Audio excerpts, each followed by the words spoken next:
तो भाई finally new day को डब्ल्यूडब्ल्यू के अंदर 10 साल हो गए हैं एज अ फैक्शन। और 10 साल पहले बनी थी न्यू डे और तब से लेकर आज तक ये फैक्शन चली आ रही है।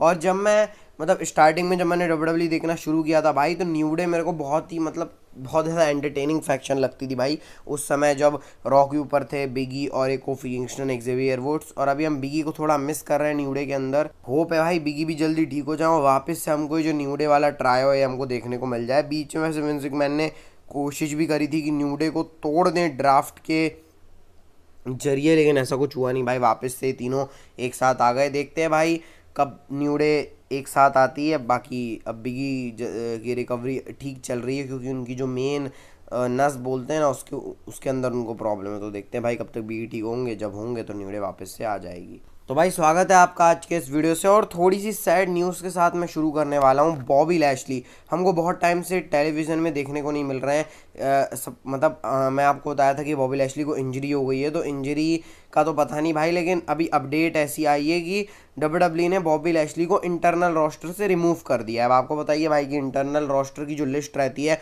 उसी हिसाब से डब्ल्यूडब्ल्यू चलती है। अगर आपको इंटरनल रोस्टर में ही डब्ल्यूडब्ल्यू ने हटा दिया, इसका मतलब कोई प्लान्स ही नहीं है आपके रिगार्डिंग। तो बॉबी लैशली को हटा दिया है डब्ल्यूडब्ल्यू ने। और उसके बाद एक और चीज़ हमको ये पता चली कि बॉबी लैशली का जो कॉन्ट्रैक्ट है वो अगले महीने ख़त्म हो जाएगा डब्ल्यूडब्ल्यू के साथ। तो अब क्या बॉबी लैशली डब्ल्यूडब्ल्यू से जाने वाले हैं, ये तो ऑब्वियसली इंडिकेट करता है, क्योंकि भाई बॉबी लैशली को इंटरनल रोस्टर से हटा रहे हैं। और ये कोई छोटी मोटी चीज़ नहीं भाई, बॉबी लैशली बहुत तगड़ा सुपरस्टार है। वही बॉबी लैशली है जब 2021-22 का टाइम आसपास भाई, तब ऐसा लगता था कौन हराएगा बॉबी लैशली को भाई। बिल्कुल एमवीपी के साथ जो बहुत तगड़ी फोर्स लेके आते थे बॉबी लैशली। और समझ में नहीं आ रहा भाई डब्ल्यूडब्ल्यू ऐसा कर कैसे सकती है। बॉबी लैशली को तुम हटा रहे हो भाई, जो इतना तगड़ा बंदा है उसी को तुमने हटा दिया।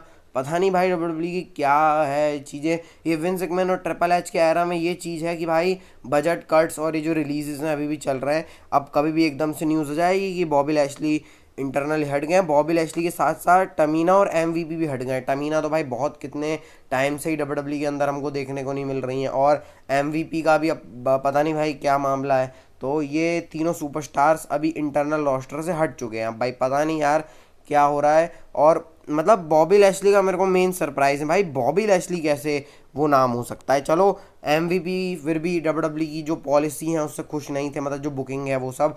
टमीना बहुत टाइम से दिख नहीं रही थी, लेकिन बॉबी लैशली भाई ये बहुत ही ज़्यादा सरप्राइजिंग है मेरे लिए। और ये डब्ल्यूडब्ल्यू की गलती भी है कि भाई उतना तगड़ा टैलेंट को जाने दे रहे हैं जिसका नेम फेम इतना तगड़ा है भाई। पता नहीं क्यों ये समझ में नहीं आता है। विंस मैकमैन के टाइम पे भी समझ में नहीं आ रहा था, अब ये ट्रिपल एच के टाइम पे भी समझ में नहीं आ रहा है भाई, ये जो बजट इसका चक्कर क्या है।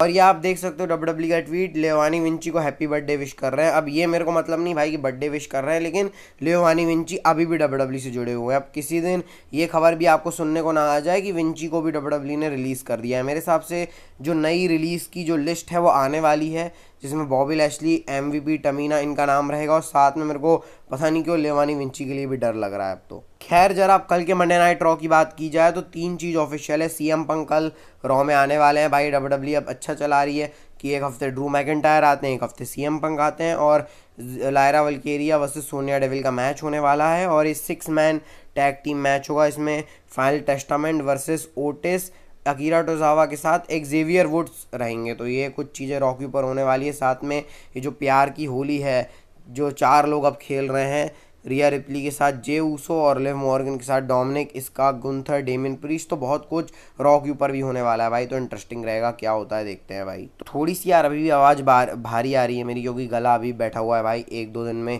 ये भी सॉर्ट हो जाएगी, तो थोड़ा सा इसको अवॉइड करना, सॉरी भाई।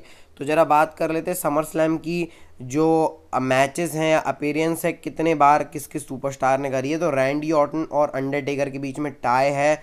इसके बाद जॉन सीना, एज और ट्रिपल एज है 16-16, फिर जॉन सीना 15, फिर एज 14 और ट्रिपल एज 13। तो रैंडी ऑर्टन अगर मैच कर लेते तो 17 टाइम रैंडी ऑर्टन की अपेयरेंस होती है और अंडरटेकर के रिकॉर्ड को तोड़ देते हैं, मैंने आपको बताया था।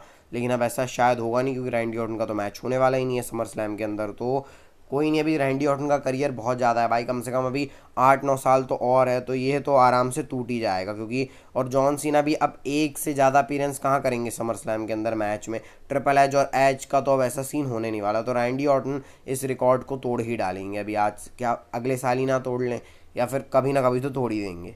तो अब जरा बात कर लेते हैं कोडी रोड्स के बारे में। तो भाई ये मतलब थोड़ा सा अमेरिका की पॉलिटिक्स की बात कर लेते हैं पहले, इसको समझने से पहले, क्योंकि अमेरिका के अंदर भाई भी प्रेसिडेंशियल इलेक्शन नवंबर में होने वाले हैं। तो जो बाइडन है उन्होंने उन्होंने अपना रिज़ाइन कर दिया है कि वो नहीं, मतलब रिज़ाइन मतलब कि वो अब नहीं लड़ेंगे अपने जो नेक्स्ट इलेक्शन, मतलब जो इलेक्शन होने वाला है डोनाल्ड ट्रंप के अगेंस्ट, वो नहीं करेंगे।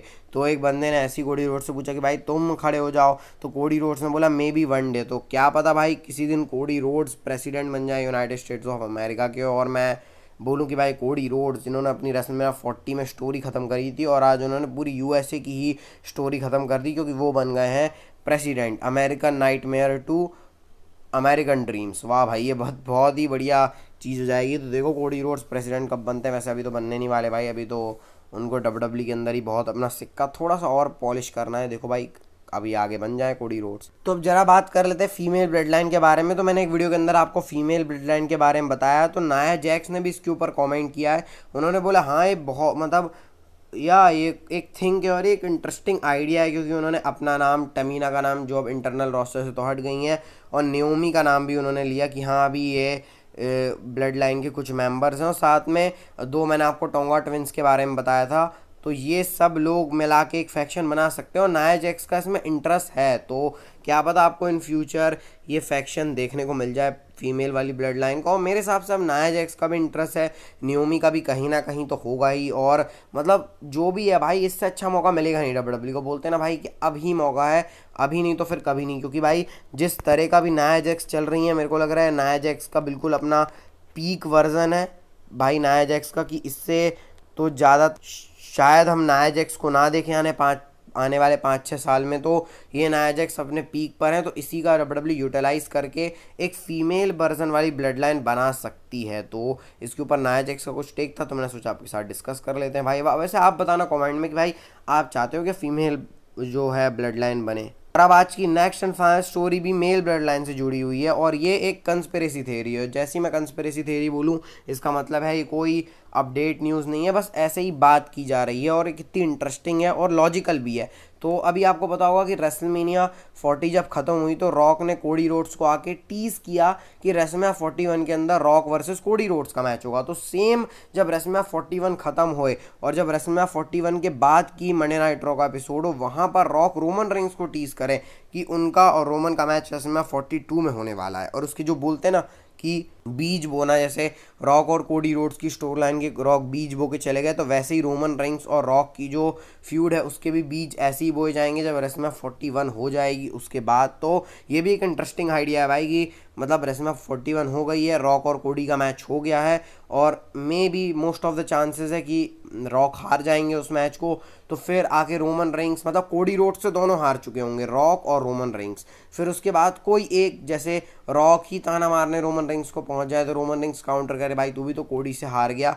फिर उसके बाद प्रेस्टीज की बात आ जाए दोनों की। और जहां तक अभी इसके बारे में और थोड़ी सी क्लैरिटी पता चल रही है, तो रोमन रेंस वर्सेस रॉक में अब उल्टा हो गया है। पहले लग रहा था कि Rock as a baby face heel Roman को करेंगे, लेकिन अब उल्टा हो गया है कि Rock heel Roman Reigns as a baby face, ऐसा सिचुएशन लग रही। क्योंकि भाई ऑब्वियसली बात है अभी रोमन रेंस बेबी फेस ही बनने वाले हैं, जिस तरीके से सोलो सिकोआ कांड कर रहे हैं, और रॉक हील ही रहेंगे, क्योंकि कोडी रोड्स के साथ जो उनका मैच रहेगा वो एज अ हील रहेगा। तो उसके बाद ये जो फाइनल बॉस वाला कैरेक्टर है, इसको चेंज ना करे डब्ल्यूडब्ल्यूई, और फिर final boss versus tribal chief वाला जो मैच है वो हमको देखने को मिल जाए रेसलमेनिया 42 के अंदर। 41 मेरे को सही नहीं लग रहा बोलना, क्योंकि 41 के अंदर तो मेरे को, देखो मैं आपको यहाँ से मेरा प्रेडिक्शन ही कर देता हूँ अभी कि रेसलमेनिया 41 में मेरे को ऐसा लग रहा है कि रॉक वर्सेस कोडी रोड्स का मैच होगा। और ब्लड लाइन का जो ये फाइनल चैप्टर होगा, मैं आपको फिर बता रहा हूँ कि ब्लड लाइन का जो फाइनल चैप्टर होगा वो होगा रॉक और रोमन रेंस। बोलते हैं ना कि हर एक स्टोरी का दी एंड आता है, तो वैसे ही इस जो ब्लड लाइन सागा है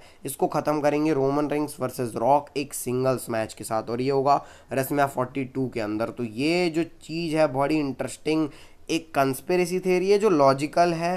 अब आप बताना भाई आपका क्या टेक है इसके ऊपर। अब पॉल हेमन का क्या रोल रहेगा, क्या पॉल हेमन रॉक के साइड रहेंगे या फिर रोमन रेंस के साइड रहेंगे, ये बहुत इंटरेस्टिंग रहेगा। तो भाई बताना आपको, और ये वीडियो कैसी लगी भाई लाइक सब्सक्राइब कर देना, चैनल को मोटिवेशन मिल जाता है यार। और मिलते हैं आपको रॉक के रिव्यू के साथ। बाकी हेल्थ का ध्यान रखना, health is wealth, bye bye, take care.